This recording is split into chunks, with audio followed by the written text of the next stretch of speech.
Book 9 of Lives of the Eminent Philosophers by Diogenes Laertius. This translation was published in the Loeb Classical Library, 1925. Book 9, Chapter 1. Heraclitus. Heraclitus, son of Bloson, or according to some, of Heracon, was a native of Ephesus. He flourished in the 69th Olympiad. He was lofty-minded beyond all other men, and overweening, as is clear from his book in which he says, "Much learning does not teach understanding, else would it have taught Hesiod and Pythagoras, or again, Xenophanes and Heraclitus. For this one thing is wisdom, to understand thought, as that which guides all the world everywhere." And he used to say that Homer deserved to be chased out of the lists and beaten with rods, and Archilochus likewise. Again, he would say, "There is more need to extinguish insolence than an outbreak of fire." And, "The people must fight for the law as for city walls." He attacks the Ephesians too for banishing his friend Hermodorus. He says, "The Ephesians would do well to end their lives, every grown man of them, and leave the city to beardless boys, for that they have driven out Hermodorus, the worthiest man among them, saying, We will have none who is worthiest among us, or, if there be any such, let him go elsewhere and consort with others." And when he was requested by them to make laws, he scorned the request because the state was already in the grip of a bad constitution. He would retire to the temple of Artemis and play at knucklebones with the boys, and when the Ephesians stood around him and looked on, "Why, you rascals," he said, "are you astonished? Is it not better to do this than to take part in your civil life?" Finally, he became a hater of his kind and wandered on the mountains, and there he continued to live, making his diet of grass and herbs. However, when this gave him dropsy, he made his way back to the city and put this riddle to the physicians, whether they were competent to create a drought after heavy rain. They could make nothing of this, whereupon he buried himself in a cowshed, expecting that the noxious damp humor would be drawn out of him by the warmth of the manure. But as even this was of no avail, he died at the age of 60. There is a piece of my own on him as follows. "Often have I wondered how it came about that Heraclitus endured to live in this miserable fashion, and then to die. For a fell disease flooded his body with water, quenched the light in his eyes, and brought on darkness." Hermippus too says that he asked the doctors whether anyone could, by emptying the intestines, draw off the moisture, and when they said it was impossible, he put himself in the sun and bade his servants plaster him over with cow dung. Being thus stretched and prone, he died the next day and was buried in the marketplace. Leontes of Cyzicus states that, being unable to tear off the dung, he remained as he was, and, being unrecognizable when so transformed, he was devoured by dogs. He was exceptional from his boyhood, for when a youth he used to say that he knew nothing, although when he was grown up, he claimed that he knew everything. He was nobody's pupil, but he declared that he inquired of himself, and learned everything from himself. Some, however, has said that he had been a pupil of Xenophanes, as we learn from Sotion, who also tells us that Ariston, in his book on Heraclitus, declares that he was cured of the dropsy and died of another disease, and Hippolytus has the same story. As to the work which passes as his, it is a continuous treatise on nature, but it is divided into 3 discourses, one on the universe, another on politics, and a third on theology.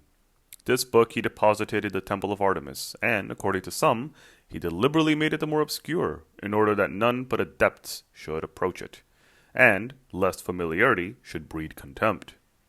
Of this our philosopher Timon gives a sketch in these words. "In their midst uprose, shrill, cuckoo-like, a mob reviler, riddling Heraclitus." Theophrastus puts it down to melancholy that some parts of his work are half finished, while other parts make a strange medley. As a proof of his magnanimity, Antisthenes in his Successions of Philosophers cites the fact that he renounced his claim to the kingship in favor of his brother. So great fame did his book win that a sect was founded and called the Heraclitians after him. Here is a general summary of his doctrines. All things are composed of fire, and into fire they are again resolved. Further, all things come about by destiny. and existent things are brought into harmony by the clash of opposing currents. Again, all things are filled with souls and divinities. He has also given an account of all the orderly happenings in the universe, and declares the sun to be no larger than it appears. Another of his saying is, "Of soul thou shalt never find boundaries, not if thou trackest it on every path, so deep is its cause." Self-conceit he used to call a falling sickness, epilepsy, and eyesight a lying sense. Sometimes, however, his utterances are clear and distinct, so that even the dullest can easily understand, and derive therefrom elevation of soul. For brevity and weightiness, his exposition is incomparable. Coming now to his particular tenets, we may state them as follows. Fire is the element, all things are exchanged for fire, and come into being by rarefaction and condensation. But of this he gives no clear explanation. All things come into being by conflict of opposites, and the sum of things flows like a stream. Further, all that is limited and forms one world, and it is alternately born from fire and again resolved into fire in fixed cycles to all eternity, and this is determined by destiny. Of the opposites, that which tends to birth or creation is called war and strife, and that which tends to destruction by fire is called concord and peace. Change he called a pathway up and down, and this determines the birth of the world. For fire, by contracting, turns into moisture, and this, condensing, turns into water. Water again, when congealed, turns into earth. This process he called the downward path. Then again earth is liquefied, and thus gives rise to water, and from the water the rest of the series is derived. He reduces nearly everything to exhalation from the sea. This process is the upward path. Exhalations arise from the earth, as well as from the sea. Those from the sea are bright and pure, those from the earth dark. Fire is fed by the bright exhalations, the moist element by the others. He does not make clear the nature of the surrounding element. He says, however, that there are in it bowls, with their concavities turned towards us, and in which the bright exhalations collect and produce flames. These are the stars. The flame of the sun is the brightest and the hottest. The other stars are further from the earth, and for that reason give it less light and heat. The moon, which is nearer to the earth, traverses a region which is not pure. The sun, however, moves in a clear and untroubled region, and keeps a proportionate distance from us. That is why it gives us more heat and light. Eclipses of the sun and moon occur when the bowls are turned upwards. The monthly phases of the moon are due to the bowl turning round in its place little by little. Day and night, months, seasons and years, rains and winds, and other similar phenomena are accounted for by the various exhalations. Thus the brightest exhalation, set aflame in the hollow orb of the sun, produces day. The opposite exhalation, when it has got the mastery, causes night. The increase of warmth due to the bright exhalation produces summer, whereas the preponderance of moisture due to the dark exhalation brings about winter. His explanations of other phenomena are in harmony with this. He gives no account of the nature of the earth, nor even of the bowls. These, then, were his opinions. The story told by Ariston of Socrates, and his remarks when he came upon the book of Heraclitus, which Euripides brought him, I have mentioned in my Life of Socrates. However, Seleucus the grammarian says that a certain Croton relates in his book called The Diver, that the said work of Heraclitus was first brought into Greece by one Crates, who further said it required a Delian diver not to be drowned in it. The title given to it by some is The Muses, by others, Concerning Nature, but Diodotus calls it a helm unerring for the rule of life. Others, a guide of conduct, the keel of the whole world for one and all alike. We are told that, when asked why he kept silence, he replied, "Why, to let you chatter." Darius, too, was eager to make his acquaintance, and wrote to him as follows. King Darius, son of Hystapes, to Heraclitus, the wise man of Ephesus, greeting. You are the author of a treatise on nature, which is hard to understand and hard to interpret. In certain parts, if it be interpreted word for word, it seems to contain a power of speculation on the whole universe, and all that goes on within it, which depends upon motion most divine. But for the most part, judgment is suspended, so that even those who are the most conversant with literature are at a loss to know what is the right interpretation of your work. Accordingly, King Darius, son of Hystaspes, wishes to enjoy your instruction and Greek culture.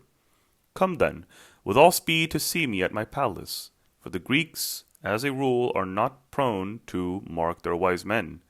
Nay, they neglect their excellent precepts, which make for good hearing and learning. But at my court there is secured for you every privileged and daily conversation of a good and worthy kind, and a life in keeping with your counsels. Heraclitus of Ephesus to King Darius, son of Hystaspes, greeting. All men upon earth hold aloof from truth and justice, while by reason of wicked folly they devote themselves to avarice and thirst for popularity. But I, being forgetful of all wickedness, shunning the general satiety which is close joined with envy, and because I have a horror of splendor, could not come to Persia, being content with little, when that little is to my mind. So independent was he, even when dealing with a king. Democritus, in his book on men of the same name, says that he despised even the Athenians, although held by them in the highest estimation, and notwithstanding that the Ephesians thought little of him, he preferred his own home the more. Democritus of Phalerum, too, mentions him in his defense of Socrates, and the commentators of his work are very numerous, including, as they do, Antisthenes and Heraclitus of Pontus, Cleanthes and Spherus the Stoic, and again, Pausanias, who was called the imitator of Heraclitus, Nicomedes, Dionysius, and among the grammarians, Diodotus. The latter affirms that it is not a treatise upon nature, but upon government, the physical part serving merely for illustration. Hieronymus tells us that Scythinus, the satirical poet, undertook to put the discourse of Heraclitus into verse. He is the subject of my epigrams, and amongst them of this one. Heraclitus am I. Why do ye drag me up and down, ye illiterate? It was not for you I toiled, but for such as understand me. One man in my sight is a match for 30,000, but the countless hosts do not make a single one. This I proclaim, yea, in the halls of Persephone. Another runs as follows. Do not be in too great a hurry to get to the end of Heraclitus the Ephesians' book. The path is hard to travel. Gloom is there, and darkness devoid of light. But, if an initiate be your guide, the path shines brighter than sunlight. 5 men have borne the name of Heraclitus. 1, our philosopher. 2, a lyric poet, who wrote a hymn of praise to the 12 gods. 3, an elegiac poet of Halicarnassus, of whom Callimachus wrote the following epitaph. They told me, Heraclitus, they told me of you were dead. They brought me bitter news to hear and bitter tears to shed. I wept as I remembered how often you and I had tired the sun with talking and sent him down the sky. And now that thou art lying, my dear old carrion guest, a handful of grey ashes, long, long ago at rest, still are thy pleasant voices, thy nightingales awake. For death he taketh all away, but them he cannot take. 4, a lesbian who wrote a history of Macedonia. 5, a jester who adopted this profession after having been a musician. End of Heraclitus.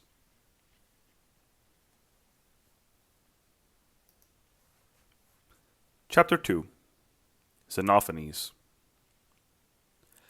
Xenophanes, a native of Colophon, the son of Dexius, or, according to Apollodoros, of Orthomenes, is praised by Timon, whose words at all events are, Xenophanes, not overproud, perverter of Homer, castigator. He was banished from his native city and lived at Zancli in Sicily, and, having joined a colony planted at Elea, taught there. He also lived at Catana. According to some, he was no man's pupil. According to others, he was a pupil of Boton of Athens, or as some say, of Archelaus. Sotion makes him a contemporary of Anaximander. His writings are in epic meter, as well as elegiacs and iambics, attacking Hesiod and Homer and denouncing what they said about the gods. Furthermore, he used to recite his own poems. It is stated that he opposed the views of Thales and Pythagoras, and attacked Epimenides also. He lived to a very great age, as his own words somewhere testify. 67 are now the years that have been tossing my cares up and down the land of Greece, and there were then 25 years more from my birth up, if I know how to speak truly about these things. He holds that there are 4 elements of existent things, and worlds unlimited in number but not overlapping in time. Clouds are formed when the vapor from the sun is carried upwards, and lifts them into the surrounding air. The substance of God is spherical, in no way resembling man. He is all eye and all ear, but does not breathe. He is the totality of mind and thought, and is eternal. Xenophanes was the first to declare that everything which comes into being is doomed to perish, and that the soul is breath. He also said that the mass of things falls short of thought, and again that our encounters with tyrants should be as few, or else as pleasant as possible. When Empedocles remarked to him that it is impossible to find a wise man, "Naturally," he replied, "for it takes a wise man to recognize a wise man." Sotion says that he was the first to maintain that all things are incognizable, but Sotion is in error. One of his poems is The Founding of Colophon, and another, The Settlement of a Colony at Elea in Italy, making 2,000 lines in all. He flourished about the 60th Olympiad. That he buried his sons with his own hands, like Anaxarchus, is stated by Democritus of Apollonia in his work On Old Age, and by Parmenides the Stoic in his book Of Cheerfulness. He is believed to have been sold into slavery by, and to have been set free by, the Pythagoreans, Parmenides and Aristides. So Favorinus in the first book of his Memorabilia. There was also another Xenophanes, of Lesbos, an iambic poet. Such were the Sporadic philosophers. Chapter 3. Parmenides. Parmenides, a native of Elea, the son of Pyrrho, was a pupil of Xenophanes. Theophrastus in his epitome makes him a pupil of Anaximander. Parmenides, however, though he was instructed by Xenophanes, was no follower of his. According to Sotion, he also associated with Eminent, the Pythagorean, who was the son of Diogenes, and a worthy gentleman, though poor. This Eminent he was more inclined to follow, and on his death he built a shrine to him, being himself of illustrious birth and possessed of great wealth. Moreover, it was Eminent and not Xenophanes who led him to adopt the peaceful life of a student. He was the first to declare that the earth is spherical and is situated in the center of the universe. He held that there were 2 elements, fire and earth, and that the former discharged the function of a craftsman, the latter of his material. The generation of man proceeded from the sun as first cause. Heat and cold, of which all things consists, surpass the sun itself. Again, he held that the soul and mind are one and the same, as Theophrastus mentions in his Physics, where he is setting forth the tenets of almost all the schools. He divided his philosophy into 2 parts, dealing the one with truth, the other with opinion. Hence he somewhere says, "Thou must needs learn all things, as well the unshakable heart of well-rounded truth, as the opinions of mortals in which there is no sure trust." Our philosopher too commits his doctrines to verse, just as did Hesiod, Xenophanes, and Empedocles. He made reason the standard and pronounced sensations to be inexact. At all events, his words are, "And let not long practice want force thee to thread this path, to be governed by an aimless eye, an echoing ear, and a tongue, but do thou with understanding bring the much contested issue to decision." Hence, Timon says of him, "And the strength of high-souled Parmenides, of no diverse opinions, who introduced thought instead of imagination's deceit." It was about him that Plato wrote a dialogue with the title of Parmenides, or Concerning Ideas. He flourished in the 69th Olympiad. He is believed to have been the first to detect the identity of Hesperus, the evening star, and Phosphorus, the morning star, so Favorinus in the 5th book of his Memorabilia. But others attribute this to Pythagoras, whereas Callimachus holds that the poem in question was not the work of Pythagoras. Parmenides is said to have served his native city as a legislator, so we learn from Leucippus in his book on Philosophers, also to have been the first to use the argument known as Achilles and the tortoise. So Phavorinus tells us in his miscellaneous history. There was also another Parmenides, a rhetorician, who wrote a treatise on his art. End of Parmenides. Chapter 4. Melissus. Melissus, the son of Diogenes, was a native of Samos. He was a pupil of Parmenides. Moreover, he came into relations with Heraclitus, on which occasion the latter was introduced by him to the Ephesians, who did not know him, as Democritus was to the citizens of Abdera by Hippocrates. He took part also in politics, and won the approval of his countrymen, and for this reason he was elected admiral, and won more admiration than ever through his own merit. In his view, the universe was unlimited, unchangeable, and unmovable, and was one uniform and full of matter. There was no real, but only apparent motion. Moreover, he said that we ought not to make statements about the gods, for it was impossible to have any knowledge of them. According to Apollodoras, he flourished in the 84th Olympiad. End of Melissus. Chapter 5. Zeno of Elea. Zeno was a citizen of Elea. Apollodoras in his chronology says that he was the son of Protagoras by birth, but of Parmenides by adoption. While Parmenides was the son of Pyrrho, of Zeno and Melissus Timon speaks thus. Great Zeno's strength, which never known to fail, on each side urged, on each side could prevail. In marshalling arguments, Melissus too, more skilled than many a one, and matched by few. Zeno then was all through a pupil of Parmenides, and his bosom friend. He was tall in stature, as Plato says in his Parmenides. The same philosopher mentions him in his Sophist and Phaedrus, and calls him the Eleatic Palamedes. Aristotle says that Zeno was the inventor of dialectic, as Empedocles was of rhetoric. He was a truly noble character, both as philosopher and as politician. At all events, his extant books are brimful of intellect. Again, he plotted to overthrow Nearchus, the tyrant, or according to others, Diomedon, but was arrested. So Heraclitus in his Epitome of Satyrus. On that occasion he was cross-examined, as to his accomplices, and about the arms which he was conveying to Lipara. He denounced all the tyrant's own friends, wishing to make him destitute of supporters.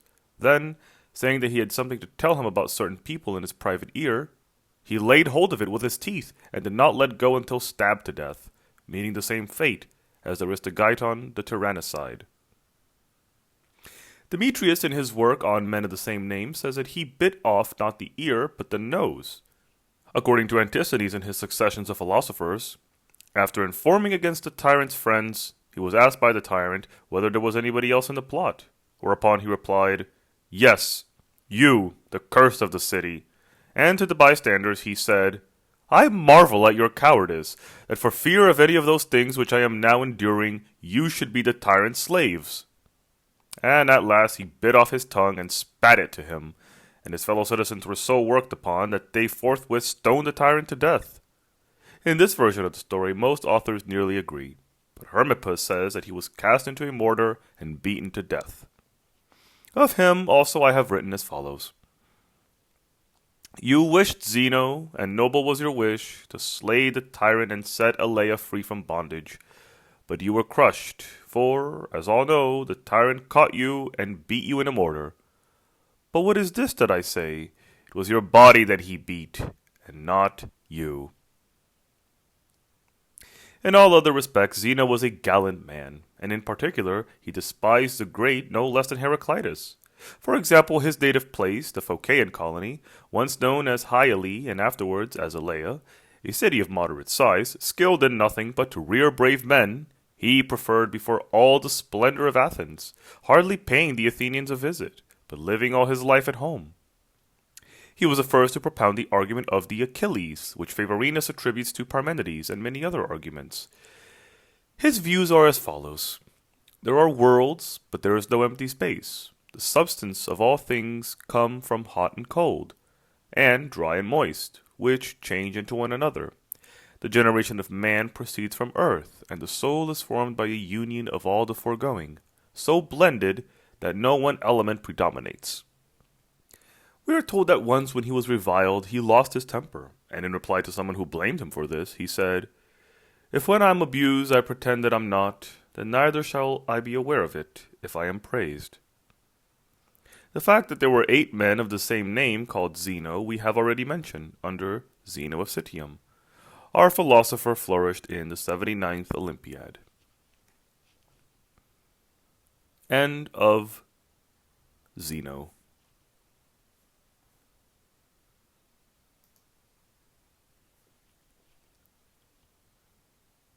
Chapter 6. Leucippus. Leucippus was born at Elea, but some say at Abdera, and others at Miletus. He was a pupil of Zeno. His views were these: the sum of things is unlimited, and they all change into one another. The all includes the empty as well as the full. The worlds are formed when atoms fall into the void and are entangled with one another, and from their motion as they increase in bulk arises the substance of the stars. The sun revolves in a large circle around the moon. The earth rides steadily, being whirled about the center. Its shape is like that of a drum. Leucippus was the first to set up atoms as the first principles. Such is a general summary of his views. On particular points, they are as follows.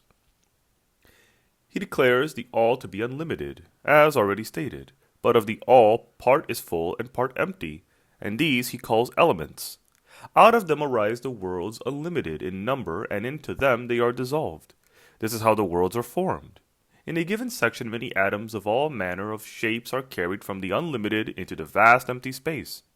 These collect together and form a single vortex, in which they jostle against each other, and, circling around in every possible way, separate off, by like atoms joining like. And the atoms, being so numerous that they can no longer revolve in equilibrium, the light ones pass into the empty space outside, as if they're being winnowed. The remainder keep together and, becoming entangled, go on their circuit together and form a primary spherical system. This parts off like a shell, enclosing within it atoms of all kinds, and, as these are whirled round by virtue of the resistance of the center, the enclosing shell becomes thinner, the adjacent atoms continually combining when they touch the vortex. In this way the earth is formed by portions brought to the center coalescing. And again, even the outer shell grows larger by the influx of atoms from the outside, and, as it is carried round in the vortex, adds to itself whatever atoms it touches. And of these some portions are locked together and form a mass, at first damp and miry, but when they have dried and revolved with the universal vortex, they afterwards take fire and form the substance of the stars. The orbit of the sun is the outermost, that of the moon nearest to the earth. The orbits of the other heavenly bodies lie between these two. All the stars are set on fire by the speed of their motion. The burning of the sun is also helped by the stars. The moon is only slightly kindled. The sun and the moon are eclipsed when, but the obliquity of the zodiacal circle is due to the inclination of the earth to the south. The regions of the north are always shrouded in mist, and are extremely cold and frozen. Eclipses of the sun are rare, eclipses of the moon constantly occur, and this is because their orbits are unequal. As the world is born, so too it grows, decays, and perishes, in virtue of some necessity, the nature of which he does not specify. End of Leucippus.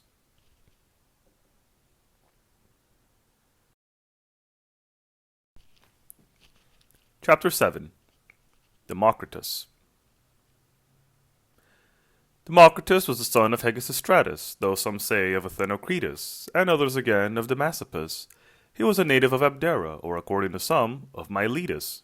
He was a pupil of certain Magians and Chaldeans, for when King Xerxes was entertained by the father of Democritus, he left men in charge, as, in fact, is stated by Herodotus. And from these men, while still a boy, he learned theology and astronomy.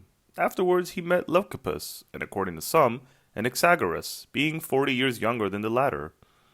But Favorinus in his miscellaneous histories tells us that Democritus, speaking of Anaxarchus, declared that his views on the sun and moon were not original, but of great antiquity, and that he had simply stolen them. Democritus also pulled to pieces the views of Anaxarchus on cosmogony and on mind, having a spite against him because Anaxarchus did not take to him. If this be so, how could he have been the pupil, as some suggest? According to Demetrius in his book on men of the same name and Antisthenes in his Successions of Philosophers, he traveled into Egypt to learn geometry from the priests, and he also went to Persia to visit the Chaldeans, as well as to the Red Sea. Some say that he associated with the Gymnosophists in India and went to Ethiopia. Also that, being the third son, he divided the family property.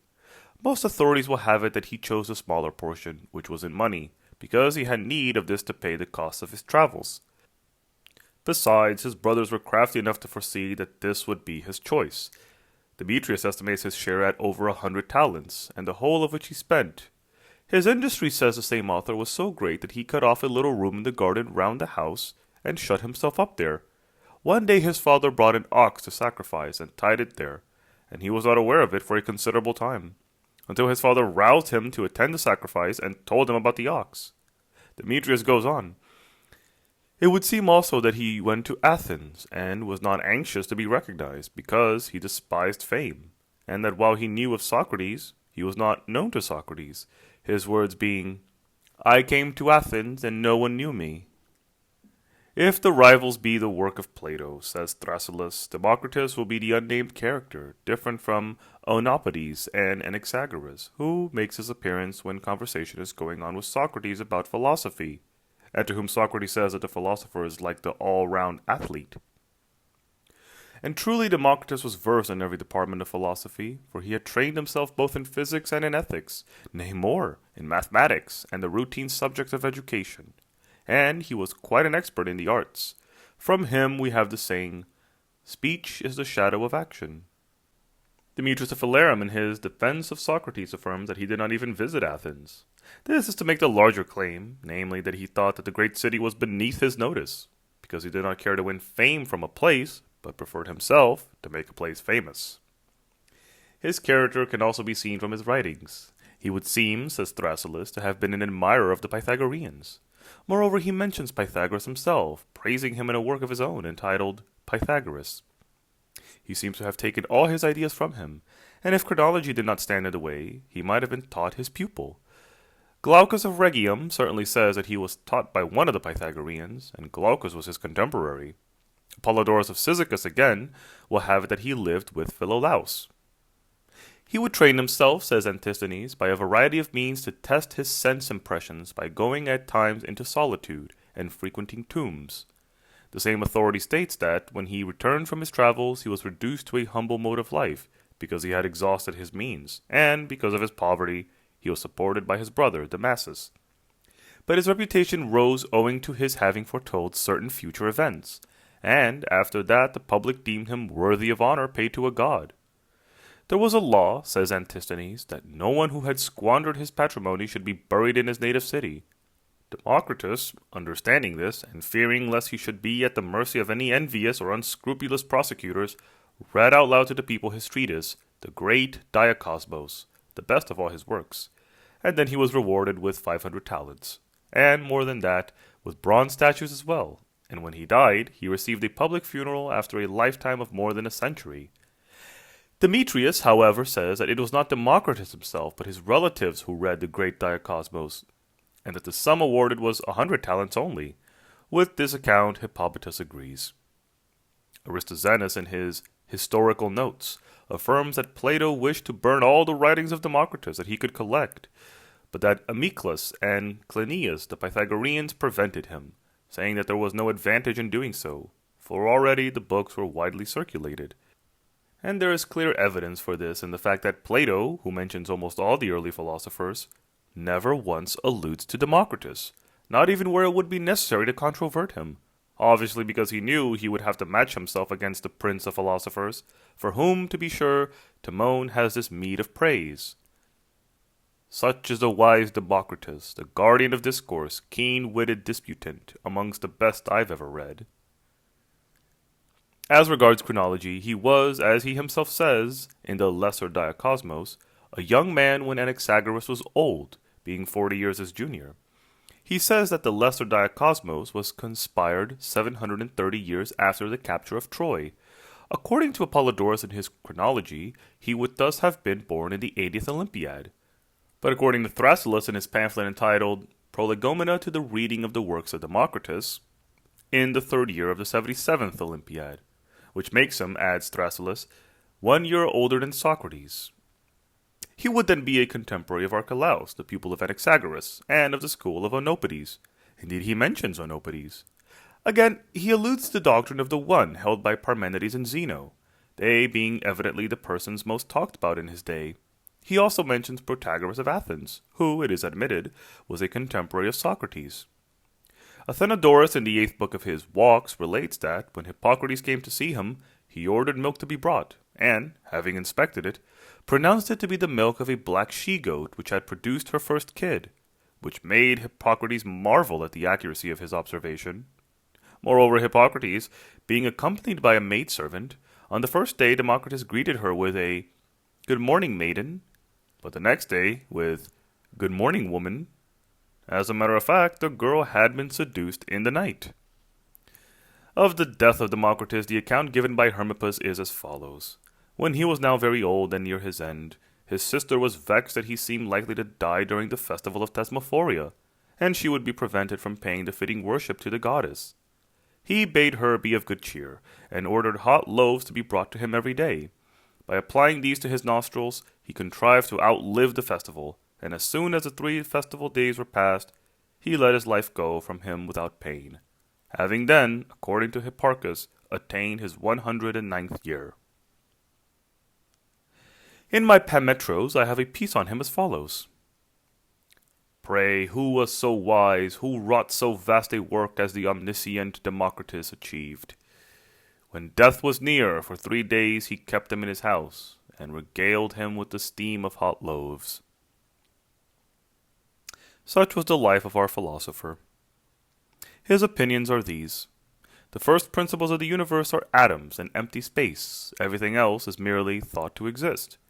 The worlds are unlimited. They come into being and perish. Nothing can come into being from that which is not, nor pass away into that which is not. Further, the atoms are unlimited in size and number, and they are borne along in the whole universe in a vortex, and thereby generate all composite things, fire, water, air, earth. For even these are conglomerations of given atoms, and it is because of their solidity that these atoms are impassive and unalterable. The sun and the moon have been composed of such smooth and spherical masses, i.e. atoms, and so also the soul, which is identical with reason. We see by virtue of the impact of images upon our eyes. All things happen by virtue of necessity, the vortex being the cause of the creation of all things, and this he calls necessity. The end of action is tranquility, which is not identical with pleasure, as some, by false interpretation, have understood, but a state in which the soul continues calm and strong, undisturbed by any fear or superstition or any other emotion. This he calls well-being, and many other names. The qualities of things exist merely by convention. In nature, there is nothing but atoms and void space. These, then, are his opinions. Of his works, Thrasyllus has made an ordered catalogue, arranging them in 4s, as he also arranged Plato's work. The ethical works are the following. 1. Pythagoras. Of the disposition of the wise man. Of those in Hades. Tritogeneia, so called because 3 things, on which all mortal life depends, come from her. 2. Of manly excellence, or of virtue. Amathea's horn, the horn of plenty. Of tranquility. Ethical commentaries, the work on well-being is not to be found. So much for the ethical works. The physical works are these. 3. The great Diacosmos, which the school of Theophrastus attributes to Leucippus. The lesser Diacosmos, description of the world, on the planets. 4. On nature, 1 book. Of the nature of man, or of flesh, a 2nd book on nature. Of reason, of the senses. Some editors combine these two under the title Of the Soul. 5. Of flavors, of colors, of the different shapes of atoms, of changes of shape. 6. Confirmations, summaries of the aforesaid works, on images or on foreknowledge of the future, on logic or criterion of thought, 3 books. Problems. So much for the physical works. The following fall under no head: causes of celestial phenomena, causes of phenomena in the air, causes on the earth's surface, causes concerned with fire and things in fire, causes concerned with sounds, causes concerned with seeds, plants, and fruits, causes concerned with animals, 3 books. Miscellaneous causes, concerning the magnet.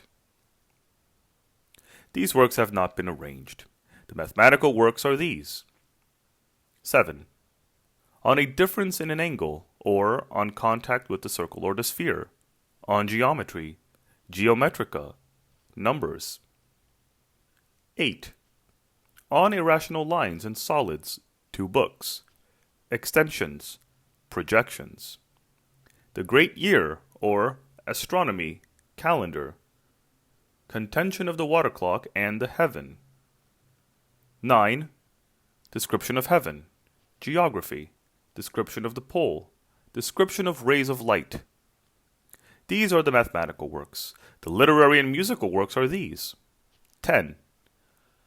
On rhythms and harmony, on poetry, on beauty of verses, on euphonious and cacophonous letters. 11. Concerning Homer, or on correct epic diction and on glosses. Of song, on words, a vocabulary. So much for works on literature and music. The works on the arts are these. 12. Prognostication, of diet or dietetics, medical regimen, causes concerned with things seasonable and unseasonable, of agriculture or concerning land measurements, of painting, treatise on tactics and on fighting in armor. So much for these works.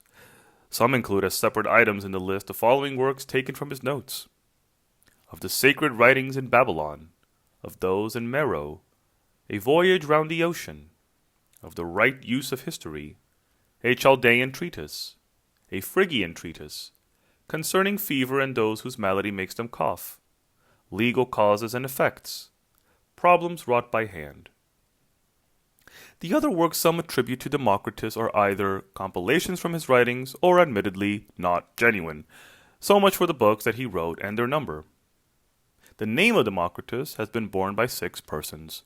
1, our philosopher. 2, a contemporary of his, a musician from Chios. 3, a sculptor mentioned by Antigonus. 4, an author who wrote on the temple at Ephesus and the state of Samothrace. 5, an epigrammist whose style is lucid and ornate. 6, a native of Pergamum who made his mark by rhetorical speeches.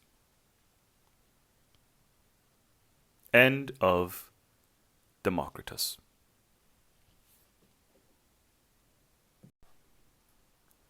Chapter 8. Protagoras.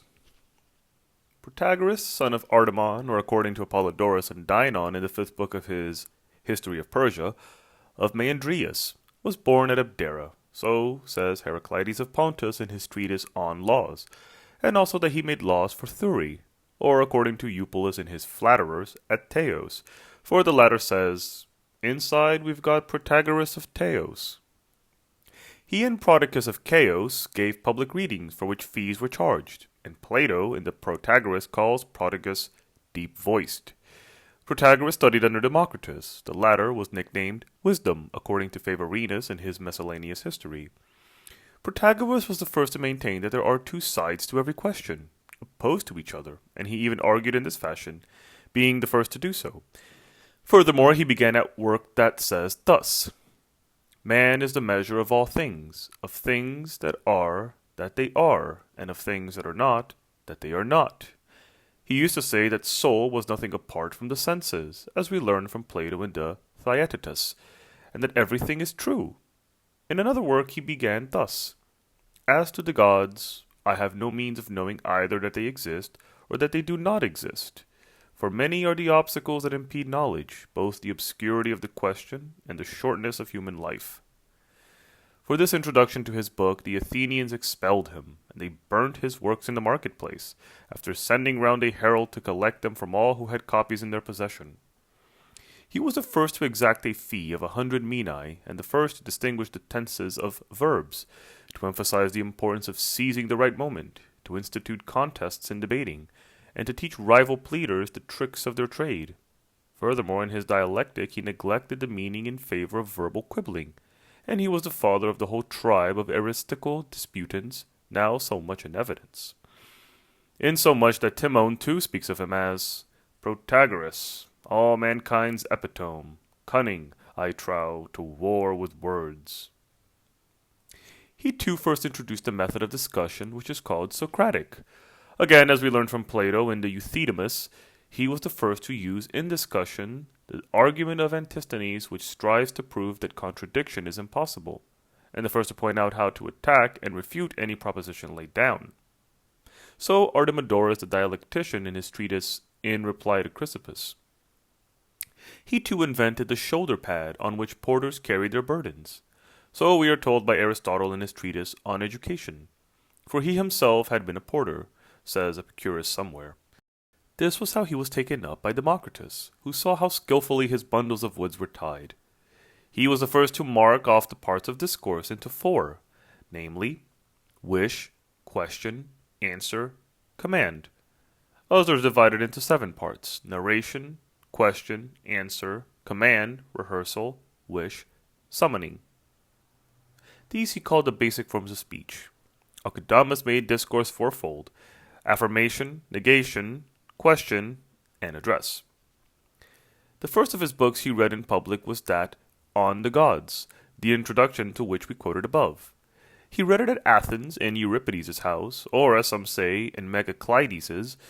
Others again make the place the Lyceum, and the reader his disciple Archagoras, Theodotus' son, who gave him the benefit of his voice. His accuser was Pythodorus, son of Polyzelus, one of the 400. Aristotle, however, says it was Euothlus. The works of his which survive are these: Of Wrestling, On Mathematics, Of the State, Of Ambition, Of Virtue, On the Ancient Order of Things, On the Dwellers in Hades, Of the Misdeeds of Mankind, A Book of Precepts, Of a Forensic Speech for a Fee, 2 books of opposing arguments. This is the list of his works. Moreover, there is a dialogue which Plato wrote upon him. Philochorus says that when he was on a voyage to Sicily, his ship went down, and that Euripides hints at this in his Ixion.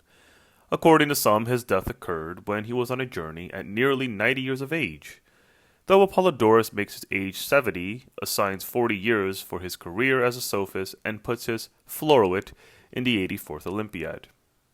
There is an epigram of my own on him as follows: Protagoras, I hear it told of thee, thou diedst in Eld, when Athens thou didst flee. Cecrops' town chose to banish thee, but though thou scapest Athene, not so hell below.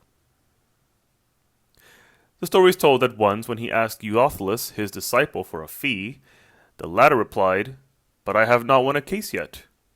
Nay, said Protagoras, if I win this case against you, I must have the fee for winning it. If you win, I must have it because you win it.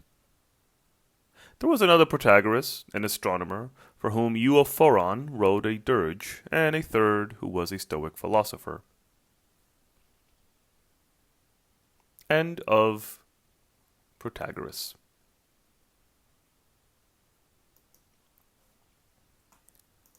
Chapter 9. Diogenes of Apollonia. Diogenes of Apollonia, son of Apollothomus, was a natural philosopher, and a most famous man. Antisthenes calls him a pupil of Anaximenes, but he lived in Anaxagoras' time. This man, so great was his unpopularity at Athens, almost lost his life, as Demetrius of Phalerum states in his defense of Socrates. The doctrines of Diogenes were as follows. Air is a universal element. There are worlds unlimited in number, and unlimited empty space. Air, by condensation and rarefaction, generates the worlds. Nothing comes into being from what is not, or passes away into what is not. The earth is spherical, firmly supported in its center, having its construction determined by the revolution which comes from heat and by the congealment caused by cold. The words with which his treatise begins are these: At the beginning of every discourse I consider that one ought to make the starting point unmistakably clear, and the exposition simple and dignified. End of Diogenes of Apollonia. Chapter 10. Anaxarchus. Anaxarchus, a native of Abdera, studied under Diogenes of Smyrna, and the latter under Protagoras of Chios, who used to declare that he knew nothing, not even the fact that he knew nothing, while Protagoras was a pupil of Melissus of Chios, though some say that he was taught by Democritus. Now Anaxarchus accompanied Alexander and flourished in the 110th Olympiad. He made an enemy of Nicocreon, tyrant of Cyprus. Once, at a banquet, when asked by also how he'd like to feast, he is said to have answered, "Everything, O king, is magnificent. There is only one thing lacking, that the head of some satrap should be served at the table." This was a hit at Nicocreon, who never forgot it, and when after the king's death Anaxarchus was forced against his will to land in Cyprus, he seized him and, putting him in a mortar, ordered him to be pounded to death with iron pestles. But he, making light of the punishment, made that well-known speech: "Pound, pound the pouch containing Anaxarchus, ye pound not Anaxarchus." And when Nicocreon commanded his tongue to be cut out, they say he bit it off and spat it at him. This is what I have written upon him. Pound Nicocreon as hard as you like, it is but a pouch. Pound on. Anaxarchus is self-long since his house was Zeus, and after she has drawn you upon her carding combs a little while, Persephone will utter words like these: "Out upon thee, villainous miller." For his fortitude and contentment in life, he was called the happy man. He had, too, the capacity of bringing anyone to reason in the easiest possible way. At all events, he succeeded in diverting Alexander when he had begun to think himself a god.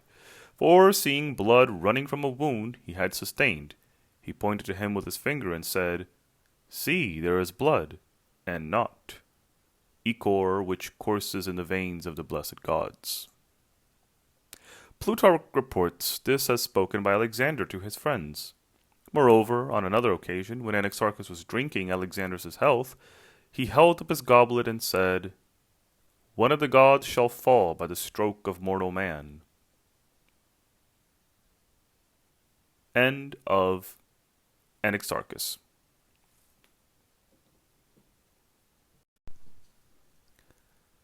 Chapter 11. Pyrrho. Pyrrho of Elis was the son of Plastarchus, as Diocles relates. According to Apollodorus in his chronology, he was first a painter. Then he studied under Stilpo's son, Bryson. Thus Alexander and his successions of philosophers. Afterwards he joined Anaxarchus, whom he accompanied on his travels everywhere, so that he even foregathered with the Indian gymnosophists and with the Magi. This led him to adopt a most noble philosophy, to quote Ascanius of Abdera, taking the form of agnosticism and suspension of judgment. He denied that anything was honorable or dishonorable, just or unjust, and so universally he held that there is nothing really existent, but custom and convention govern human action, for no single thing is, in itself, any more this than that. He led a life consistent with his doctrine, going out of his way for nothing, taking no precaution, but facing all risks as they came, whether carts, precipices, dogs, or what not, and generally leaving nothing to the arbitrament of the senses. But he was kept out of harm's way by his friends, who, as Antigonus of Carystus tells us, used to follow close after him. But Anaxidemus says that it was only his philosophy that was based upon suspension of judgment, and that he did not lack foresight in everyday acts. He lived to be nearly 90. This was what Antigonus of Carystus says of Pyrrho in his book upon him. At first he was poor and an unknown painter, and there are still some indifferent torch racers of his in the gymnasium at Elis. He would withdraw from the world and live in solitude, rarely showing himself to his relatives. This he did because he had heard an Indian reproach Anaxarchus, telling him that he would never be able to teach others what is good, while he himself danced attendance on kings in their courts. He would maintain the same composure at all times, so that, even if you left him when he was in the middle of a speech, he would finish what he had to say with no audience but himself, although in his youth he had been hasty. Often, our informant adds, he would leave his home and, telling no one, would go roaming about with whomsoever he chanced to meet. And once, when Anaxarchus fell into a slough, he passed by without giving him help. And while others blamed him, Anaxarchus himself praised his difference and sang Freud. On being discovered once talking to himself, he answered, when asked the reason, that he was training to be good. In debate he was looked down upon by no one, for he could both discourse at length and also sustain a cross-examination, so that even Leucippus, when a young man, was captivated by him. At all events, he used to say that we should follow Pyrrho in disposition, but himself in doctrine. And he would often remark that Epicurus, greatly admiring Pyrrho's way of life, regularly asked him for information about Pyrrho, and that he was so respected by his native city that they made him high priest, and on this account they voted that all philosophers should be exempt from taxation. Moreover, there are many who emulated his abstention from affairs, so that Timon in his Pytho and his Silly says, O Pyrrho, O aged Pyrrho, whence and how foundst thou escape from servitude to sophists, their dreams and vanities? How didst thou lose the bonds of trickery and specious craft? Nor reckest thou to inquire such things as these? What breezes circle Hellas, to what end, and from what quarter each may chance to blow? And again, in his Conceits, This, Pyrrho, this my heart is fain to know, whence peace of mind to thee doth freely flow, why among men thou like a god dost show. Athens honored him with her citizenship, says Diocles, for having slain the Thracian Cotys. He lived in fraternal piety with his sister, a midwife, so says Eratosthenes in his essay On Wealth and Poverty. Now and then even taking things for sale to market, poultry, perchance, or pigs, he would dust the things in his house, quite indifferent as to what he did. They say he showed his indifference by washing a porker. Once he got enraged in his sister's cause, her name was Philista, and he told a man who blamed him that it was not over a weak woman that one should display indifference. When a cur rushed at him and terrified him, he answered his critic that it was not easy entirely to strip oneself of human weakness, but one should strive with all one's might against facts, by deeds if possible, and if not, in word. They say that when septic salves and surgical and caustic remedies were applied to a wound he had sustained, he did not so much as frown. Timon also portrays his disposition in the full account which he gives of him to Pytho. Philo of Athens, a friend of his, used to say that he was most fond of Democritus, and then of Homer, admiring him and continually repeating the line, As leaves on trees, such is the life of man. He also admired Homer because he likened men to wasps, flies, and birds, and would quote these verses as well. Ay, friend, die thou? Why thus fate deplore? Patroclus too, thy better, is no more. And all the passages which dwell on the unstable purpose, vain pursuits, and childish folly of man. Posidonius too relates of him a story of this sort. When his fellow passengers on board a ship were all unnerved by a storm, he kept calm and confident, pointing to a little pig in the ship that went on eating, and telling them that such was the unperturbed state in which the wise man should keep himself. Numenius also attributes to him positive tenets. He had pupils of repute, in particular one Eurolocus, who fell short of his professions, for they say that he was once so angry that he seized a spit with the meat on it and chased his cook right into the marketplace. Once in Elis he was so hard pressed by his pupils' questions that he stripped and swam across the Alpheus. Now he was, as Timon too says, most hostile to sophists. Philo, again, who had a habit of very often talking to himself, is also referred to in these lines. Yea, him that is far away from men, at leisure to himself, Philo, who recks not of opinion or of wrangling. Besides these, Pyrrho's pupils included Hecataeus of Abdera, Timon of Phlius, author of the Silly, of whom more anon, and also of Nausiphanes of Teos, said by some to have been a teacher of Epicurus. All these were called Pyrrhonians, after the name of their master. But aporetics, skeptics, effectics, and even zetics from their principles, if we may call them such. Zetics or seekers because they were ever in seeking of truth.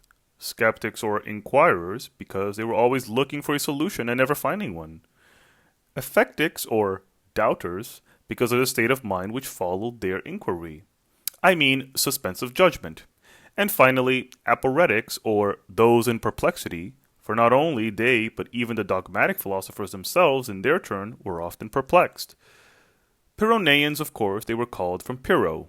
Theodosius, in his skeptic chapters, denies that skepticism should be called Pyrrhonism, for if the movement of the mind in either direction is unattainable by us, we shall never know for certain what Pyrrho really intended, and without knowing that, we cannot be called Pyrrhonians. Besides this, he says, there is the fact that Pyrrho was not the founder of skepticism, nor had he any positive tenant, but a Pyrrhonian is one who in manners and life resembles Pyrrho. Some call Homer the founder of this school, for to the same questions he, more than anyone else, is always giving different answers at different times, and is never definite or dogmatic about the answer. The maxims of the 7 wise men, too, they call skeptical. For instance, observe the golden mean, and a pledge is a curse at one's elbow, meaning that whoever plights his troth steadfastly and trustfully brings a curse on his own head. Skeptically minded again were Archilochus and Euripides, for Archilochus says, Man's soul, O Glaucus, son of Leptines, is but as one short day that Zeus sends down. And Euripides, Great God, how can they say poor mortal men have minds and think? Hang we not on thy will? Do we not what it pleaseth thee to wish? Furthermore, they find Xenophanes, Zeno of Elea, and Democritus to be skeptics. Xenophanes because he says, Clear truth hath no man seen, nor ever shall know. And Zeno because he would destroy motion, saying, A moving body moves neither where it is, nor where it is not. Democritus because he rejects qualities, saying, Opinion says hot or cold, but the reality is atoms in empty space. And again, of a truth we know nothing, for truth is in a well. Plato, too, leaves the truth to gods and sons of gods, and seeks after the probable explanation. Euripides says, Who knoweth if to die be but to live, and that called life by mortals be but death? So, too, Empedocles, so, too, these mortal may not list nor look, nor yet conceive them in his mind. And before that, each believes not but his experience. And even Heraclitus, let us not conjecture on deepest questions what is likely. Then again, Hippocrates showed himself two-sided, and but human, and before them all, Homer. Pliant is the tongue of mortals, numberless the tales within it. And ample is of words the pasture, hither thither widely ranging. And the saying which thou sayest, back it cometh later on thee, where he is speaking of the equal value of contradictory sayings. The skeptics then were constantly engaged in overthrowing the dogmas of all schools, but enunciated none themselves, and though they would go so far as to bring forward and expound the dogmas of others, they themselves laid down nothing definitely, not even the laying down of nothing, so much so that they even refused their laying down of nothing, saying, for instance, we determine nothing, since otherwise they would have been betrayed into determining. But we put forward, say they, all the theories for the purpose of indicating our unprecipitate attitude, precisely as we might have done if we had actually assented to them. Thus, by the expression, we determine nothing, is indicated their state of even balance, which is similarly indicated by other expressions. Not more one thing than another. every saying has its corresponding opposite, and the like. But not more one thing than another can also be taken positively, indicating that two things are alike. For example, the pirate is no more wicked than the liar. But the skeptics meant it not positively, but negatively, as when in refusing an argument one says, neither had more existence, Scylla or the Chimera, and more so itself is sometimes comparative, as when we say that honey is more sweet than grapes. Sometimes both positive and negative, as when we say, virtue profits more than it harms. For in this phrase we indicate that virtue profits and does not harm. But the skeptics even refuse the statement, not more one thing than another, for, as forethought, is no more existent than non-existent. So, not more one thing than another is no more existent than not. Thus, as Timon says in the Pytho, the statement means just absence of all determination and withholding of assent. The other statement, every saying, etc., equally compels suspension of judgment when facts disagree. But the contradictory statements have exactly the same weight. Ignorance of the truth is the necessary consequence. But even this statement has its corresponding antithesis, so that after destroying others it turns round and destroys itself, like a purge which drives the substance out, and then in its turn is itself eliminated and destroyed. This the dogmatists answer by saying that they do not merely not deny the statement, but even plainly assert it. So they were merely using the words as servants, as it was not possible not to refute one statement by another, just as we are accustomed to say there is no such thing as space, and yet we have no alternative but to speak of space for the purpose of argument, though not of positive doctrine, and just as we say nothing comes about by necessity, and yet have to speak of necessity. This was the sort of interpretation they used to give, though things appear to be such and such, they are not such in reality, but only appear such. And they would say that they sought not thoughts, since thoughts are evidently thought, but the things in which sensation plays a part. Thus the Pyrrhonian principle, as Anicedemus says in the introduction to his Pyrrhonics, is but a report on phenomena, or on any kind of judgment, a report in which all things are brought to bear on one another, and, in the comparison, are found to present much anomaly and confusion. As to the contradictions in their doubts, they would first show the ways in which things gain credence, and then, by the same methods, they will destroy belief in them. For they say those things gain credence which either the senses are agreed upon, or which never, or at least rarely change, as well as things which become habitual, or are determined by law, and those which please or excite wonder. They showed then, on the basis of that which is contrary to what induces belief, that the probabilities on both sides are equal. Perplexities arise from the agreements between appearances or judgments, and these perplexities they distinguished under 10 different modes in which the subjects in question appear to vary. The following are the 10 modes laid down. The first mode relates to the differences between living creatures and in respect of those things which give them pleasure or pain, or are useful or harmful to them. By this it is inferred that they do not receive the same impressions from the same things, with the result that such a conflict necessarily leads to suspension of judgment. For some creatures multiply without intercourse, for example, creatures that live by fire, the Arabian phoenix and worms, others by union, such as man and the rest. Some are distinguished in one way, some in another, and for this reason they differ in their senses also. Hawks, for instance, being most keen-sighted, and dogs having a most acute sense of smell. It is natural that if the senses, e.g., eyes, of animals differ, so also will the impressions produced upon them. So to the goat, vine shoots are good to eat. To man, they are bitter. The quail thrives on hemlock, which is fatal to man. The pig will eat ordure. The horse will not. The second mode has reference to the natures and idiosyncrasies of men. For instance, Demophon, Alexander's butler, used to get warm in the shade and shiver in the sun. Andron of Argos is reported by Aristotle to have traveled across the waterless deserts of Libya without drinking. Moreover, one man fancies the profession of medicine, another farming, and another commerce, and the same ways of life are injurious to one man, but beneficial to another, from which it follows that judgment must be suspended. The third mode depends on the differences between the sense channels in different cases. For an apple gives the impression of being pale yellow in color to the sight, sweet in taste, and fragrant in smell. An object of the same shape is made to appear different by differences in the mirrors reflecting it. Thus it follows that what appears is no more such and such a thing than something else. The fourth mode is that due to differences of condition and to changes in general. For instance, health, illness, sleep, waking, joy, sorrow, youth, old age, courage, fear, want, fullness, hate, love, heat, cold, to say nothing of breathing freely and having the passages unobstructed. The impressions received thus appear to vary according to the nature of the conditions. Nay, even the state of madmen is not contrary to nature, for why should their state be so more than ours? Even to our view the sun has the appearance of standing still, and Theon of Titarea used to go to bed and walk in his sleep, while Pericles the slave did the same on the housetop. The fifth mode is derived from customs, laws, belief, and myths, compacts between nations, and dogmatic assumptions.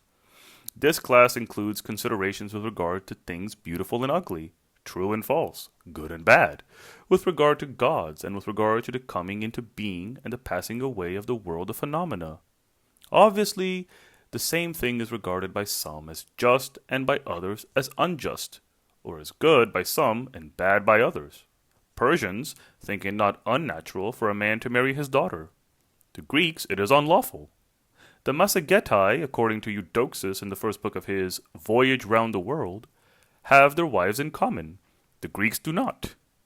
The Cilicians used to delight in piracy, not so the Greeks. Different people believe in different gods, some in providence, others not. In burying their dead, the Egyptians embalmed them, the Romans burned them, the Paeonians throw them in lakes. As to what is true, then, let suspension of judgment be our practice.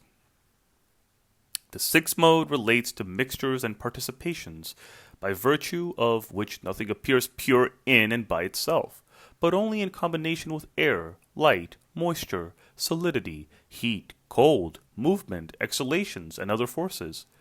For purple shows different tints in sunlight, moonlight, and lamplight, and our own complexion does not appear the same at noon and when the sun is low. Again, a rock which in air takes 2 men to lift is easily moved about in water, either because, being in reality heavy, it is lifted by the water, or because, being light, it is made heavy by the air. Of its own inherent property we know nothing, any more than of the constituent oils in an ointment. The seventh mode has reference to distances, positions, places, and the occupants of the places. In this mode, things which are thought to be large appear small, square things round, flat things appear to have projections, straight things to be bent, and colorless colored. So the sun, on account of its distance, appears small. Mountains, when far away, appear misty and smooth, but when near at hand rugged. Furthermore, the sun at its rising has a certain appearance, but has a dissimilar appearance when in mid-heaven, and the same body one appearance in a wood and another in open country. The image again varies according to the position of the object, as a dove's neck according to the way it is turned. Since, then, it is not possible to observe these things apart from places and positions, their real nature is unknowable. The eighth mode is concerned with quantities and qualities of things, say heat or cold, swiftness or slowness, colorlessness or a variety of colors. Thus, wine taken in moderation strengthens the body, but too much of it is weakening, and so with food and other things. The ninth mode has to do with perpetuity, strangeness, or rarity. Thus earthquakes are no surprise to those among whom they constantly take place, nor is the sun, for it is seen every day. The ninth mode is put 8th by Favorinus, and 10th by Sextus and Anicedemus. Moreover, the 10th is put 8 by Sextus and 9th by Favorinus. The 10th mode rests on interrelation, e.g., between light and heavy, strong and weak, greater and less, up and down. Thus, that which is on the right is not so by nature, but is so understood in virtue of its position with respect to something else. For if that change its position, the thing is no longer on the right. Similarly, father and brother are relative terms. Day is relative to sun, and all things relative to our mind. Thus, relative terms are, in and by themselves, unknowable. These, then, are the 10 modes of perplexity. But Agrippa and his school add to them 5 other modes, resulting respectively from disagreement, extension ad infinitum, relativity, hypotheses, and reciprocal inference. The mode arising from disagreement proves, with regard to any inquiry, whether in philosophy or in everyday life, that it is full of the utmost contentiousness and confusion. The mode which involves extension ad infinitum refuses to admit that what is sought to be proved is firmly established, because one thing furnishes the ground for belief in and another, and so on ad infinitum. The mode derived from relativity declares that a thing can never be apprehended in and by itself, but only in connection with something else. Hence, all things are unknowable.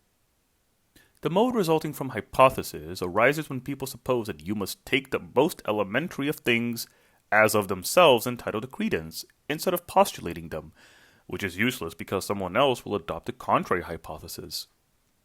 The mode arising from reciprocal inference is found whenever that which should be confirmatory of the thing requiring to be proved itself has to borrow credit from the latter.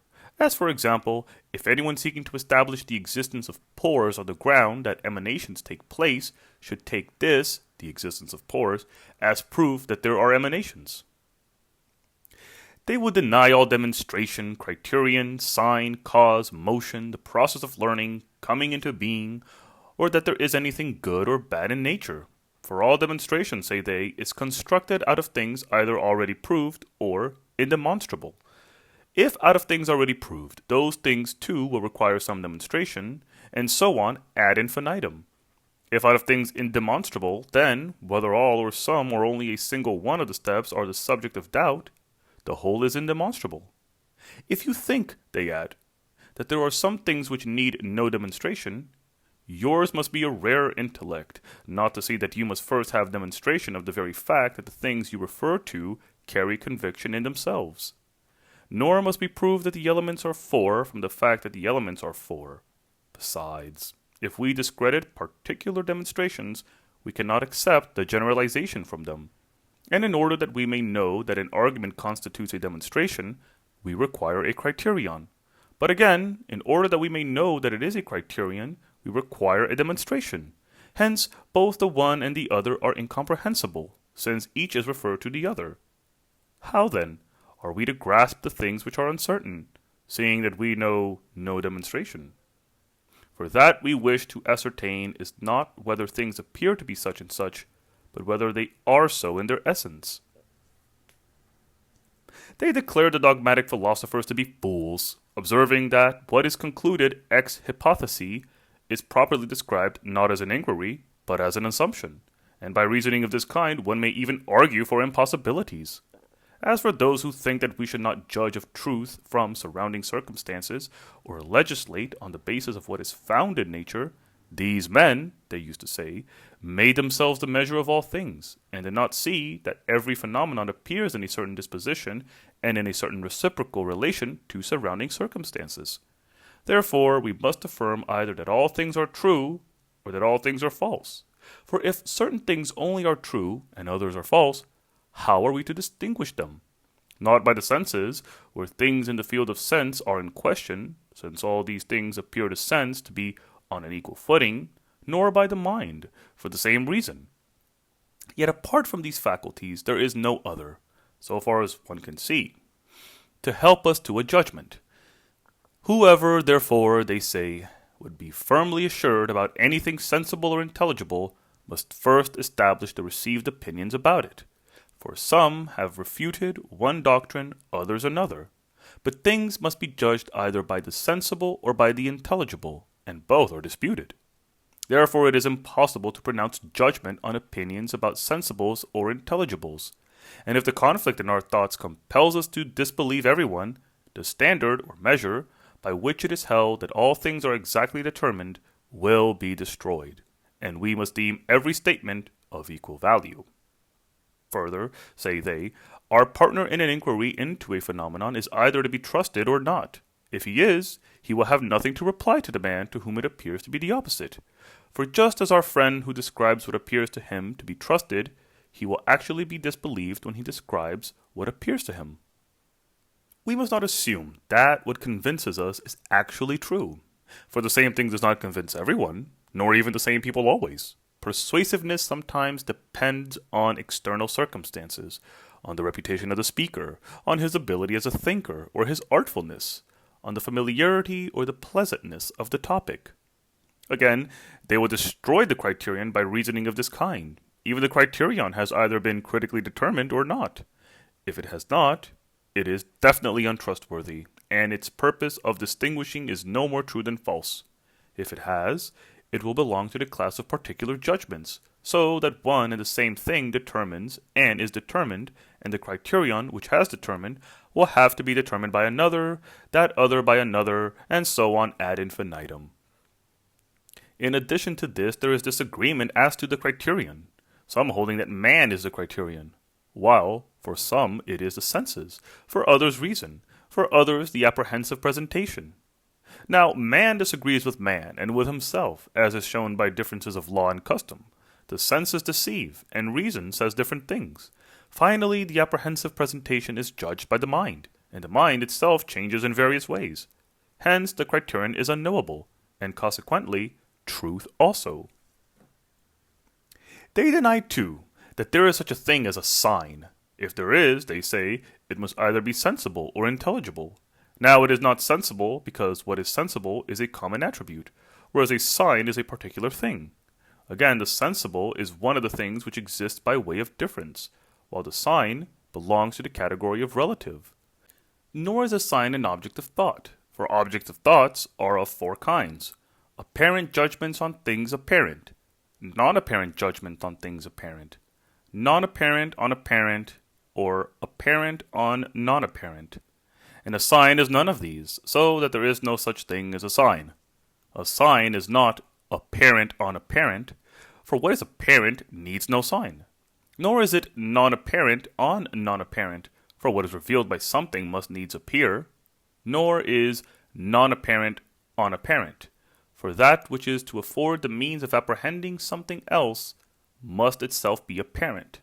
Nor, lastly, is it apparent on non-apparent, because the sign, being relative, must be apprehended along with that of which it is the sign, which is not here the case. It follows that nothing uncertain can be apprehended, for it is through signs that uncertain things are said to be apprehended. Causes, too, they destroy in this way. A cause is something relative, for it is relative to what can be caused, namely, the effect. But things which are relative are merely objects of thought and have no substantial existence. Therefore, a cause can only be an object of thought, inasmuch as, if it be a cause, it must bring with it that of which it is said to be the cause. Otherwise, it will not be a cause. Just as a father, in the absence of that in relation to which he is called father, will not be a father, so too with a cause. But that in relation to which the cause is thought of, namely, the effect, is not present, for there is no coming into being or passing away or any other process. Therefore, there is no such thing as cause. Furthermore, if there is a cause, either bodies are the cause of bodies, or things incorporeal of things incorporeal. But neither is the case. Therefore, there is no such thing as a cause. Body, in fact, could not be the cause of body, inasmuch as both have the same nature. And if either is called a cause insofar as it is a body, the other, being a body, will become a cause. But if both be alike causes, there will be nothing to be acted upon. Nor can an incorporeal thing be the cause of an incorporeal thing, for the same reason. And a thing incorporeal cannot be the cause of a body, since nothing incorporeal creates anything corporeal. And lastly, a body cannot be the cause of anything incorporeal, because what is produced must be of the material operated upon. But if it is not operated upon, because it is incorporeal, it cannot be produced by anything whatever. Therefore, there is no such thing as a cause. A corollary to this is their statement that the first principles of the universe have no real existence, for in that case something must have been there to create and act. Furthermore, there is no motion, for that which moves either in the place where it is or in a place where it is not. But it cannot move in the place where it is, still less in any place where it is not. Therefore, there is no such thing as motion.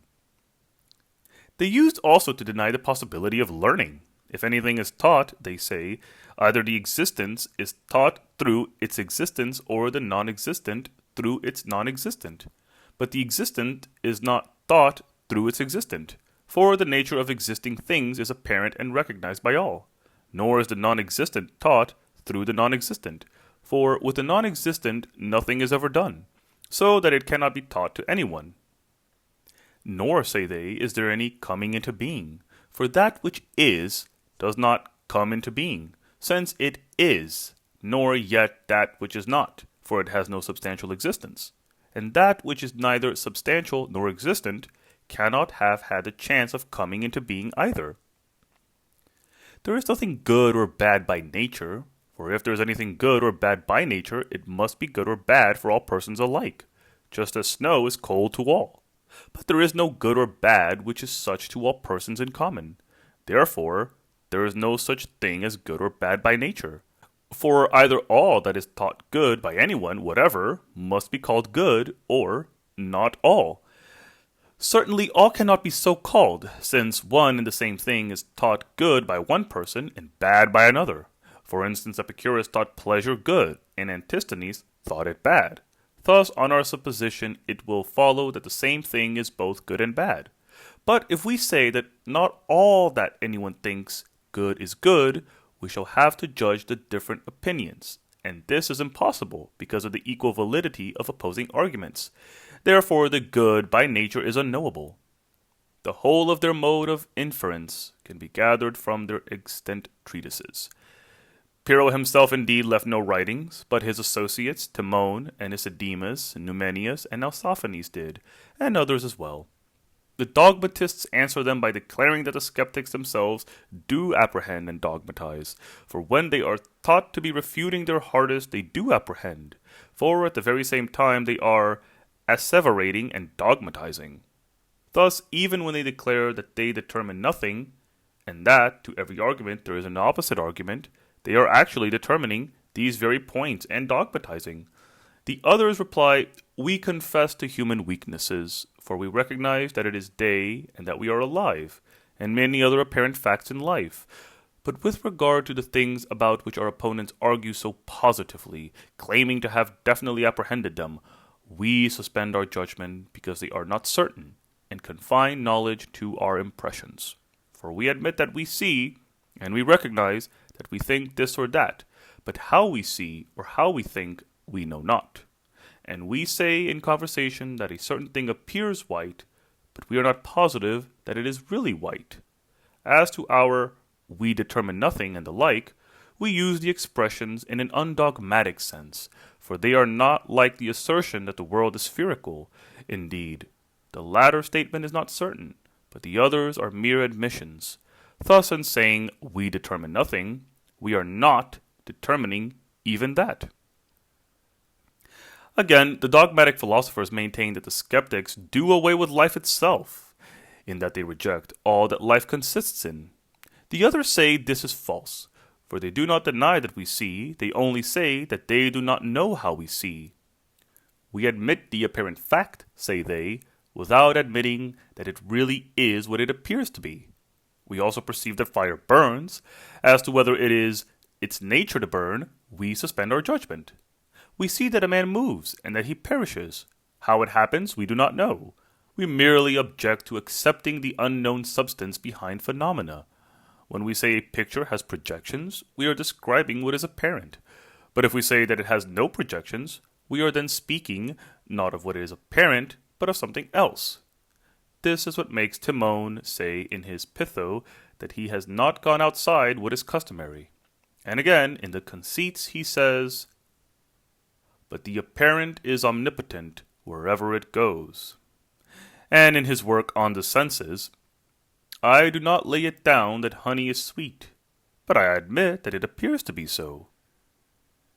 And Anicedemus, too, in the first book of his Pyrrhonian Discourses, says that Pyrrho determines nothing dogmatically, because of the possibility of contradiction, but guides himself by apparent facts. And Anicedemus says the same in his works Against Wisdom and On Inquiry. Furthermore, Zeuxis, the friend of Anicedemus, in his work on two-sided arguments, Antiochus of Laodicea and Apelles and his Agrippa all hold to phenomena alone. Therefore, the apparent is the skeptic's criterion, as indeed Anaxarchus says, and so does Epicurus. Democritus, however, denied that any apparent fact could be a criterion. Indeed, he denied the very existence of the apparent.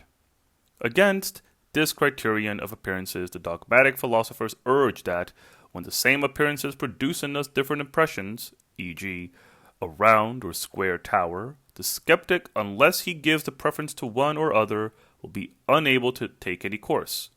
If, on the other hand, say they, he follows either view, he is then no longer allowing equal value to all apparent facts. The skeptics reply that, when different impressions are produced, they must both be said to appear, for things which are apparent are so called because they appear. The end to be realized they hold to be suspension of judgment, which brings with it tranquillity like its shadow.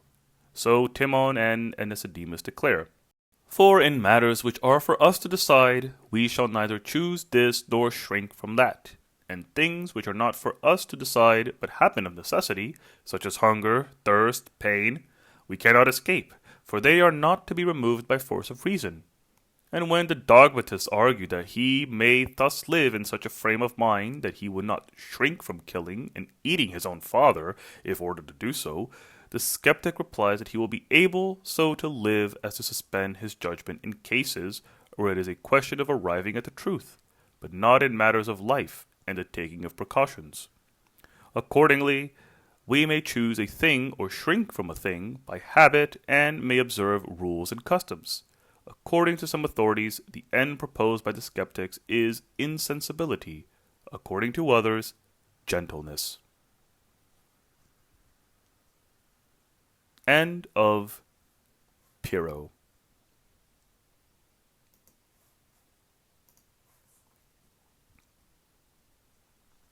Chapter 12. Timon. Timon, says our Apollonides of Nicaea in the first book of his commentaries on the Silly, which he dedicated to Tiberius Caesar, was the son of Timarchus and a native of Phlius. Losing his parents when young, he became a stage dancer, but later took a dislike to that pursuit and went abroad to Megara to stay with Stilpo. Then, after some time, he returned home and married. After that, he went to Pyrrho at Elis with his wife, and lived there until his children were born. The elder of these he called Xanthus, taught him medicine, and made him his heir. This son was a man of high repute, as we learn from Sotion in his 11th book. Timon, however, found himself without means of support, and sailed to the Hellespont and Propontis. Living now at Chalcedon as a sophist, he increased his reputation still further, and, having made his fortune, went to Athens, where he lived until his death, except for a short period which he spent at Thebes. He was known to King Antigonus and to Ptolemy Philadelphus, as his own iambics testify. He was, according to Antigonus, fond of wine, and at the time that he could spare from philosophy he used to write poems. These included epics, tragedies, satiric dramas, 30 comedies and 60 tragedies, besides silly, lampoons, and obscene poems. There are also reputed works of his extending to 20,000 verses, which are mentioned by Antigonus of Carystus, who also wrote his life. There are 3 silly in which, from his point of view as a skeptic, he abuses everyone and lampoons the dogmatic philosophers, using the form of parody. In the first, he speaks in the first person throughout. The second and third are in the form of dialogues, for he represents himself as questioning Xenophanes of Colophon about each philosopher in turn, while Xenophanes answers him. In the second, he speaks of the more ancient philosophers, in the third of the later, which is why some have entitled it the Epilogue.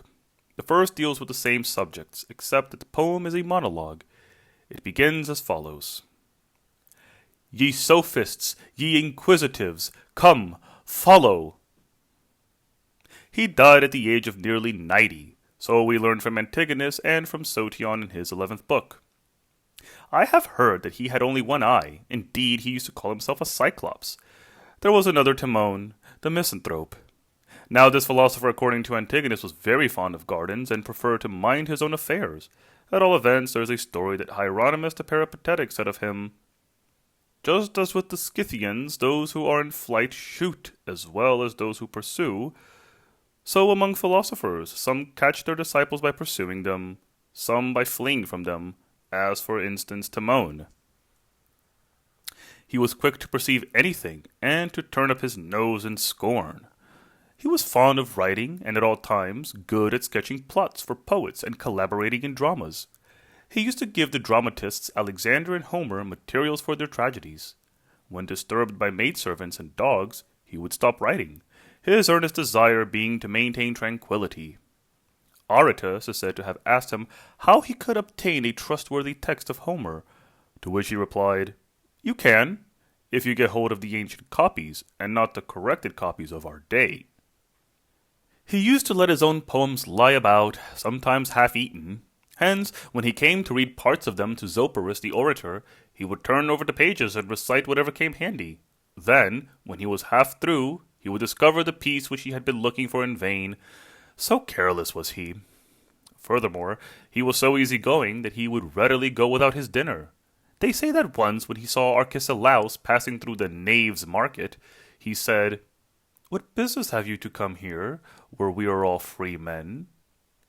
He was constantly in the habit of quoting, to those who would admit the evidence of the senses when confirmed by the judgment of the mind, the line, "Birds of a feather flock together." Jesting in this fashion was habitual with him. When a man marveled at everything, he said, "Why do you not marvel that we three have but 4 eyes between us?" For in fact he himself had only one, as also had his disciple Dioscurides, while the man whom he addressed was normal. Asked once by Arcesilaus why he had come there from Thebes, he replied, "Why? To laugh when I have you all in full view." Yet, while attacking Arcesilaus in his Silly, he has praised him in his work entitled The Funeral Banquet of Arcesilaus. According to Melissus, he left no successor, but his school lapsed until Ptolemy of Cyrene re-established it.